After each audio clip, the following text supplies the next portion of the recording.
Tertipu mengikuti proyek yang ternyata fiktif membuat seorang kontraktor di Prabu Mulih alami kerugian hingga ₹0,5 miliar. Dengan kejadian ini, kuasa hukum korban meminta polisi menangkap pelaku yang merupakan pasangan suami istri. Inilah wajah pelaku penipuan inisial PR yang saat ini masih menjadi buron kepolisian karena terlibat perkara penipuan dan penggelapan dengan total kerugian yang diderita korban Perianto sebesar Rp500 juta.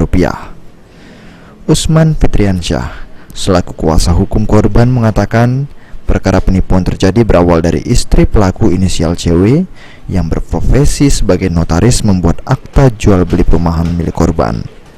Dari perkenalan itu, istri pelaku menawarkan kerjasama kepada korban Perianto untuk menanamkan modalnya ke suaminya yang menjanjikan pekerjaan di PT Sinarmas. Dari perjanjian yang dibuat Juli 2021 tersebut, sampai hari ini proyek yang dijanjikan ternyata tidak ada, alias fiktif. Korban yang masih menunggu iktikat baik pelaku sampai Maret 2022 akhirnya membuat laporan ke Polsek Prabu Mulih Timur.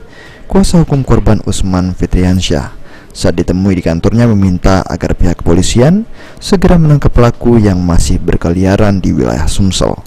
Selain itu, pihaknya meminta istri pelaku juga dijadikan tersangka karena diduga terlibat dalam kasus ini.